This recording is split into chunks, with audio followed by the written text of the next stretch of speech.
കൃപാസന അമ്മയുടെയും തിരുക്കുമാരൻ്റെയും മുമ്പിൽ സാക്ഷ്യം പറയാൻ എനിക്ക് സാധിച്ചതിന് കോടി ഞാൻ നന്ദി പറയുകയാണ്. സാക്ഷ്യം പറയാൻ താമസിച്ചതിൽ ഞാൻ ഖേദം പ്രകടിപ്പിക്കുന്നു. എൻ്റെ പേര് ഏഞ്ചൽ. ഞാൻ എടപ്പള്ളിയിൽ നിന്നാണ് വരുന്നത്. ആദ്യമായിട്ട് എനിക്കിവിടെ വരാൻ പറ്റിയിരുന്നത് എൻ്റെ കസിൻ സിസ്റ്റർ പറഞ്ഞിട്ടാണ്. ഇവിടെ കൃപാസനം എന്നൊരു സ്ഥലമുണ്ട്, അവിടെ പോകണമെന്ന്. ആ സമയത്ത് എൻ്റെ ഹസ്ബൻഡിൻ്റെ ജോലി നഷ്ടപ്പെട്ട സമയമായിരുന്നു.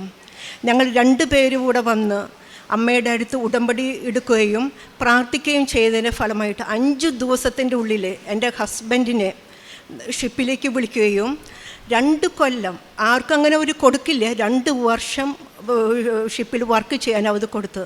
ഇത് ഞങ്ങളുടെ ആരുടെയും കഴിവ് കൊണ്ടല്ല, not by merit but by grace ആണ്. രണ്ടാമത്തെ ഉടമ്പടിയിൽ എൻ്റെ വെച്ചിരിക്കുന്നത് ഞങ്ങളുടെ ഭവനം. 23 ഇയേഴ്സ് ഞങ്ങൾ വാടക വീട്ടിലായിരുന്നു താമസിച്ചത്. പല വീടുകൾ മാറി ഞങ്ങൾ ചെയ്തു. ഞങ്ങളൊരു ഫ്ലാറ്റിന് ബുക്ക് ചെയ്തിരുന്നു.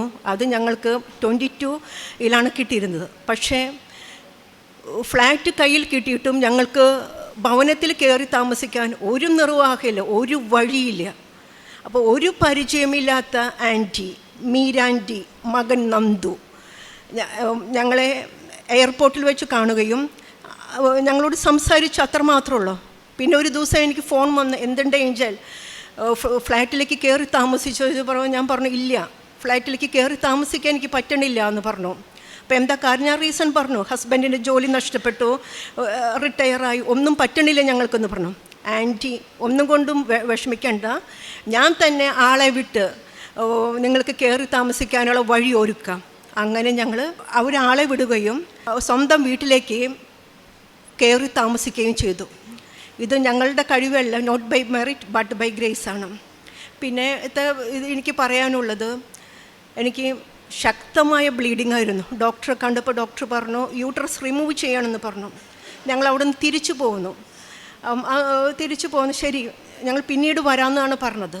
പക്ഷേ ഇവിടെ വന്ന് ഞാൻ അമ്മയുടെ അടുത്ത് മുട്ടിപ്പായിട്ട് പ്രാർത്ഥിക്കുകയും കരഞ്ഞ് പ്രാർത്ഥിച്ചു. കാരണം ഞങ്ങൾക്ക് വേറെ മാർഗമില്ല. അതിൻ്റെ ഫലമായിട്ട് വെഞ്ചിരിച്ച ഇവിടുത്തെ തൈലും ഉപ്പും ഞാൻ വയറിന് ചുറ്റി പരട്ടുകയും എൻ്റെ ഒരാഴ്ചയുടെ ഉള്ളിൽ എൻ്റെ ബ്ലീഡിങ് കംപ്ലീറ്റ് മാറി. ഡോക്ടറെ അടുത്തേക്ക് പോയപ്പോൾ പറഞ്ഞു ഒരു കുഴപ്പം എനിക്കില്ല എന്ന് പറഞ്ഞു.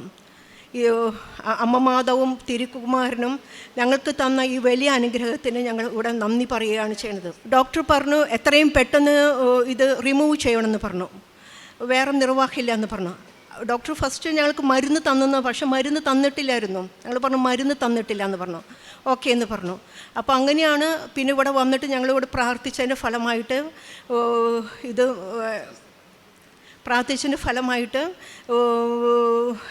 എനിക്ക് യാതൊരുവിധ കുഴപ്പമില്ല എന്ന് പറയുകയാണ് ചെയ്തത് ഡോക്ടർ. ഉടമ്പടി തൈലവും വെഞ്ചിരിച്ച ഉപ്പും ചുറ്റും ഞാൻ പുരട്ടി പ്രാർത്ഥിക്കുകയും പിന്നെ ഉപ്പ് വെള്ളത്തിലിട്ട് ഞാൻ കഴിക്കുകയും ചെയ്തിരുന്നു. പ്രേക്ഷിത പ്രവർത്തനം പത്രം എല്ലാ മാസം ഞാൻ ഇവിടെ വന്ന് പത്രം എടുക്കും, വാങ്ങിച്ചു കൊടുക്കും. എല്ലാവർക്കും പത്രം കൊടുക്കും. ചിലർ പറയും എന്താണ് പത്രം ഇത്രയും നേരം വൈകിയില്ല, എന്താ കിട്ടാത്തത്? എല്ലാവർക്കും പത്രം കൊടുക്കും. അതുപോലെ തന്നെ ഉപ്പ്, തേൻ, കാശുരൂപം, ഇതെല്ലാം ഞാൻ എല്ലാവർക്കും എന്നോട് ചോദിക്കണം. എൻ്റെ ബാഗിൽ എപ്പോഴും ഉണ്ടാവും, അത് ഞാൻ കൊടുക്കും. കാരുണ്യ പ്രവർത്തി എന്ന് വെച്ചിട്ടുണ്ടെങ്കിൽ ഞങ്ങളുടെ അവിടെ മരിയൻ സദനുണ്ട്, അവിടെ പോവും. അവിടെ ഓട്ടിസം ബാധിച്ച കുട്ടികൾ, പ്രായമുള്ളവരുണ്ട്, അവരെ പോയി സഹായിക്കും. അവർക്ക് വേണ്ട കാര്യങ്ങൾ എൻ്റെ കയ്യിൽ എന്താണോ ഉള്ളത് അത് ഞാൻ കൊടുക്കും. പിന്നെ ഏറ്റവും വലിയ സന്തോഷം എന്ന് പറയുന്നത്, എനിക്ക് ഉടമ്പടിയിൽ മറ്റുള്ളവർക്ക് വേണ്ടി ഞാൻ വെക്കണ കാര്യങ്ങളെല്ലാം അമ്മ മാതാവ് എല്ലാം ഭംഗിയായിട്ട് അവരുടെ കാര്യങ്ങൾ വളരെ ഭംഗിയായിട്ട് നടത്തി കൊടുക്കും. പിന്നെ പല കാര്യങ്ങളുണ്ട്. എൻ്റെ വീടിൻ്റെ അടുത്ത് തന്നെ ഒരു പെങ്കൊച്ചിൻ്റെ പല പ്രശ്നങ്ങളുണ്ടായിരുന്നു. അത് ഞാൻ ഉടമ്പടിയിൽ വെച്ച് ഞാൻ പ്രാർത്ഥിച്ചു, അത് അമ്മ മാതാവ് അത് നടത്തി തന്നു. ചിലർ ചോദിക്കും പൈസ വേണം. ഇവിടെ വരാനായിട്ട് പറ്റാത്തൊരു കുറേ പേരുണ്ട്. അമ്മയെ ഒന്ന് കണ്ട് ഉടമ്പടി എടുക്കാനല്ല, അമ്മയെ ഒന്ന് വന്ന് കാണാനായിട്ട് പറ്റാത്ത പലരുമുണ്ട്. അവർക്ക് എൻ്റെ കയ്യിൽ പറ്റണ പൈസ കൊടുക്കുകയും അവർ ഇവിടെ വന്ന് അമ്മയെ കണ്ട് അമ്മയോട് അവരുടെ സങ്കടങ്ങളെല്ലാം പറയുകയും തിരിച്ചു പോവുകയും വളരെ വലിയൊരു അനുഗ്രഹമാണ് എൻ്റെ മനസ്സിനുള്ളത്. ഞങ്ങൾ ഇത്രയും വലിയ അനുഗ്രഹങ്ങൾ തന്ന അമ്മ മാതാവിനും തിരുക്കുമാരനും കോടാനും കോടി നന്ദി ഞാൻ ഇവിടെ രേഖപ്പെടുക ചെയ്യണത്. സ്നേഹിക്കുന്നവരെ കർത്താവ് കടാക്ഷിക്കുന്നു. അവിടുന്ന് ശക്തമായ സംരക്ഷണവും ഉറപ്പുള്ള താങ്ങും ചുടുകാറ്റിൽ അഭയ കേന്ദ്രവും പൊരിവെയിലിൽ തണലും ഇടറാതിരിക്കാൻ സംരക്ഷണവും വീഴാതിരിക്കാൻ ഉറപ്പുമാണ്. പ്രഭാഷകൻ്റെ പുസ്തകം 34 അധ്യായം 19 വചനമാണ്. ഉടമ്പടി മക്കളുടെ ജീവിതത്തിൽ ദൈവത്തിൽ ആശ്രയിച്ച് ഉടമ്പടി വിശ്വസ്തയോടെ നയിക്കുമ്പോൾ കർത്താവിൻ്റെ ശക്തിയും സംരക്ഷണവും പ്രതിസന്ധികളിൽ നമുക്ക് അനുഭവിക്കാൻ സാധിക്കും. അങ്ങനെ ആ കർത്താവിൻ്റെ താങ്ങും തണലും സംരക്ഷണവും അടുത്തറിഞ്ഞ ഒരു വലിയ ദൈവാനുഭവ സാക്ഷ്യമാണ് ഏഞ്ചൽ ക്ലോഡീസ് എന്ന സഹോദരി നമ്മളോട് സാക്ഷ്യപ്പെടുത്തിയത്. ജീവിതത്തിൽ ദുഃഖങ്ങളുടെ നടുവിൽ ജോലി നഷ്ടപ്പെട്ട സമയത്ത് എങ്ങനെ മുന്നോട്ട് പോകുമെന്ന് ചിന്തിച്ചിരുന്ന സമയത്താണ് ആരോ കൃപാസനത്തെപ്പറ്റി പങ്കുവെച്ചത്. അതൊരു കസിനായിരുന്നു. അങ്ങനെ കൃപാസനത്തിൽ പരിശുദ്ധമ്മ ജീവനോടെ പ്രത്യക്ഷപ്പെട്ട ഈ സന്നിധിയിൽ വന്ന് ഈ സഹോദരി ഏഞ്ചലും ഹസ്ബൻഡും വന്ന് മരിയൻ ഉടമ്പടി എടുക്കുകയാണ്. ഉടമ്പടി എടുത്ത് 5-ാം ദിവസം നഷ്ടപ്പെട്ടുവെന്ന് കരുതിയ ജോലിയിലേക്ക് ഈ സഹോദരിയുടെ ഹസ്ബൻഡ് തിരിച്ചു വിളിക്കുകയാണ്. ഉടമ്പടി ഉടനടി പരിഹാരമെന്ന് നാം കേട്ടിട്ടുണ്ട്. ഇവരുടെ ജീവിതത്തിലും ഉടമ്പടി എടുത്ത 5-ാം ദിവസം തന്നെ ഈശോയും അമ്മയും ഇടപെടുകയാണ്. ഒരു കാര്യം നമുക്ക് മനസ്സിലാക്കാൻ സാധിക്കും. ഉടമ്പടി മക്കളുടെ ജീവിതത്തിൽ നമുക്കൊരു മെറിറ്റില്ല എന്ന് കരുതുമ്പോഴും, നമുക്കൊരു കഴിവില്ല, നമ്മുടെ കഴിവിൽ ഒതുങ്ങില്ല എന്ന് തോന്നുമ്പോഴും ഉടമ്പടി മക്കൾക്ക് ഒരു ഓപ്ഷനുണ്ട്. അത് ദൈവത്തിൻ്റെ കൃപയാണ്. ഈ മകളുടെ ജീവിതത്തിലും അത് തന്നെയാണ്.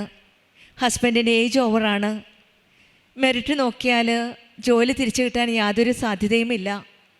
പക്ഷെങ്കിൽ ഉടമ്പടിയിൽ വന്നതിന് ശേഷം ഈ മെറിറ്റില്ലാത്ത ഈ മക്കളുടെ ജീവിതത്തിലേക്ക് കൃപയിലൂടെ അനുഗ്രഹം വരികയാണ്. ജോലി തിരിച്ചു കിട്ടുക മാത്രമല്ല, 2 വർഷത്തേക്ക് എക്സ്റ്റെൻഡ് ചെയ്ത് ഷിപ്പിൽ ജോലി കിട്ടുകയാണ്. ഇത് അസാധ്യങ്ങളിൽ സാധ്യമാക്കുന്ന ഒരു ദൈവമാണ് കൃപാസനം ഉടമ്പടിയിൽ നമ്മൾ പ്രാർത്ഥിക്കുന്ന ആ ദൈവത്തോട് പ്രാർത്ഥിക്കുമ്പോൾ നമ്മുടെ കണ്ണീര് കാണുന്ന ആ ദൈവം നമ്മുടെ പ്രാർത്ഥന കേൾക്കുന്ന ഒരു ദൈവമാണ്. ഉടമ്പടി മക്കളുടെ ജീവിതത്തിൽ ആ ദൈവ സാന്നിധ്യമാണ് നമുക്കുറപ്പ്. അങ്ങനെ ഈ മക്കളുടെ ജീവിതത്തിൽ നല്ല ജോലി നൽകി അനുഗ്രഹിച്ചത് ഈ സഹോദരി സാക്ഷ്യപ്പെടുത്തുന്നത് not by merit but by grace. പിന്നീടുള്ള ഒരു ഭവനത്തെ പറ്റിയാണ്. 23 വർഷമാണ് വാടക വീട്ടിൽ താമസിച്ചിരുന്നത്. ഒരു ഭവനത്തിലേക്ക് സ്വന്തമായിട്ട് മാറി താമസിക്കാനായിട്ടുള്ള ബുദ്ധിമുട്ടുകൾ പലതും ഉണ്ടായിരുന്നു. ഫ്ലാറ്റ് വാങ്ങി, പക്ഷെങ്കിൽ അതിൻ്റെ കുറച്ച് ഏറെ വർക്ക് ബാലൻസ് ഉണ്ടായിരുന്നു, കംപ്ലീറ്റ് ആയില്ലായിരുന്നു. അങ്ങനെ ഇരിക്കെ എയർപോർട്ടിൽ വെച്ച് യാദൃശ്ചികമായി മീര ആൻഡ് നന്ദുവിനെ കാണുവാൻ സാധിച്ചു. ഈ അമ്മയും മകനും യാദൃശ്ചികമായി കണ്ടതാണ്. ഒരു അക്രൈസ്തവ കുടുംബമാണ്. ഈ മക്കളെ പരിചയപ്പെടുകയും പെട്ടെന്ന് ഇവർ തന്നെയാണ് എല്ലാം ഏറ്റെടുക്കുന്നത്. ഞങ്ങളെല്ലാം ചെയ്തു കൊള്ളാം, ഞങ്ങൾ തന്നെ ആളെ വിട്ട് നിങ്ങൾക്ക് ഫ്ലാറ്റിലേക്ക് താമസിക്കാനുള്ള വഴിയൊരുക്കി തരാമെന്ന് പറഞ്ഞത്. ഇവിടെയും ഈശോയുടെയും അമ്മയുടെയും ഒരു വലിയ ഇടപെടലാണ് നമുക്ക് കാണുവാൻ സാധിക്കുന്നത്. അങ്ങനെ അവരുടെ സഹായത്തോടു കൂടിയാണ് ഈ കുടുംബം പുതിയ ഫ്ലാറ്റിലേക്ക് മാറി താമസിക്കുവാൻ സാധിച്ചത്. സങ്കീർത്തനം 107:7 പറയുന്നത് പോലെ വാസയോഗ്യമായ നഗരത്തിലെത്തുമ്പോഴും അവരെ അവിടെ നിന്ന് നേർവഴിക്ക് നയിച്ചു എന്നാണ്. ഉടമ്പടി മക്കളുടെ ജീവിതത്തിൽ ഈശോയും അമ്മയും കൂടെ ഉള്ളപ്പോൾ നമ്മ ഏത് കഷ്ടതയിലായാലും ബുദ്ധിമുട്ടായാലും പ്രതിസന്ധി ആയാലും ഈശോയും അമ്മയും അങ്ങ് ഏറ്റെടുക്കുകയാണ്. നമ്മുടെ വിശ്വസ്തയോടെ പ്രാർത്ഥിക്കുമ്പോൾ, കണ്ണീരോടെ പ്രാർത്ഥിക്കുമ്പോൾ ആ കണ്ണീരൊപ്പുന്ന അമ്മയെയാണ് ഉടമ്പടിയിൽ നാം കണ്ടുമുട്ടുന്നത്, കൃപാസനം അമ്മ. അങ്ങനെ അമ്മയുടെ സാന്നിധ്യത്തിലൂടെ, ഇടപെടലിലൂടെ, അനുഗ്രഹത്തിലൂടെ, അമ്മയുടെ മധ്യസ്ഥതയിലൂടെ ഈ മക്കൾക്ക് പുതിയ ഫ്ലാറ്റിലേക്ക് കയറി താമസിക്കുവാൻ സാധിച്ചു. പിന്നീടുള്ള ഒരു രോഗസൗഖ്യമാണ്. 2 വർഷത്തോളം ബ്ലീഡിംഗ് ആയിരുന്നു. ഹോസ്പിറ്റലിൽ ചെന്നപ്പോൾ സർജറിയാണ് സജസ്റ്റ് ചെയ്തത്. അവിടെയും ഈ സഹോദരി ഏഞ്ചൽ ഉടമ്പടി നേർച്ച വസ്തുക്കളായ ഉടമ്പടി തൈലം തേച്ച് വിശ്വാസ പ്രമാണം ചൊല്ലി വെഞ്ചരിച്ച ഉപ്പ് ഉപയോഗിച്ച് പ്രാർത്ഥിച്ചു. അതിൻ്റെ ഫലമായിട്ട് ഇവിടെയും കൃപയാൽ, ദൈവത്തിൻ്റെ കൃപയാലാണ് ഈ മകൾക്ക് പൂർണ്ണമായിട്ട് ആ ബ്ലീഡിങ്ങിൽ നിന്ന് സൗഖ്യം ലഭിച്ചത്. ഈശോയും അമ്മയും കൂടെ ഉള്ളപ്പോൾ നമ്മുടെ ജീവിതത്തിൽ സ്നേഹിക്കുന്നവരെ കർത്താവ് കടാക്ഷിക്കുന്നു എന്ന വചനം അവിടുത്തെ ശക്തമായ സംരക്ഷണവും ഉറപ്പുള്ള താങ്ങും ചുടുകാറ്റിൽ അഭയകേന്ദ്രവും പൊരിവയിൽ തണലും നൽകുന്ന ഒരു ദൈവത്തെയാണ് ഉടമ്പടി മക്കളുടെ ജീവിതത്തിൽ കാണുവാൻ സാധിക്കുന്നത്. കൃപാസനം അമ്മയുടെ മധ്യസ്ഥതയിലൂടെ ദൈവത്തിൻ്റെ കരുണയുള്ള കണ്ണുകൾ എപ്പോഴും നമ്മുടെ കുടുംബത്തിലുണ്ടായിരിക്കട്ടെ എന്ന് നമുക്ക് പ്രാർത്ഥിക്കാം. ലൂക്കായുടെ സുവിശേഷം 1:49 പറയുന്നത് പോലെ ശക്തനായവൻ എനിക്ക് വലിയ കാര്യങ്ങൾ ചെയ്തിരിക്കുന്നു എന്നപോലെ ദൈവത്തിൻ്റെ സംരക്ഷണത്തിൽ വിശ്വസിച്ച് നമ്മുടെ ഉടമ്പടി ജീവിതം കൂടുതൽ തീക്ഷ്ണതയോടെ ആത്മാർത്ഥതയോടെ നമുക്ക് മുന്നോട്ട് നയിക്കാം. നമ്മുടെ ശക്തിയും ആശ്രയവുമായ കർത്താവിലേക്ക് നമ്മുടെ കരം പിടിച്ച് പരിശുദ്ധ അമ്മ നമ്മെ നയിക്കട്ടെ എന്ന് പ്രാർത്ഥിച്ചുകൊണ്ട് ഏഞ്ചലിനും കുടുംബത്തിനും ലഭിച്ച എല്ലാ അനുഗ്രഹങ്ങൾക്കും നമ്മൾക്ക് കരങ്ങളടിച്ച് ദൈവത്തെ മഹത്വപ്പെടുത്താം. അത്യപൂർവ ദൈവാനുഭവങ്ങൾ ഇനി നിങ്ങൾക്കും സ്വന്തം. ഈ യൂട്യൂബ് ചാനൽ ഇതുവരെ സബ്സ്ക്രൈബ് ചെയ്തിട്ടില്ലെങ്കിൽ ഇപ്പോൾ തന്നെ സബ്സ്ക്രൈബ് ചെയ്യുക. ഈ വീഡിയോ ഇപ്പോൾ തന്നെ നിങ്ങളുടെ സുഹൃത്തുക്കൾക്ക് ഷെയർ ചെയ്തുകൊണ്ട് കർത്താവിൻ്റെ പ്രേക്ഷിതരാകുക.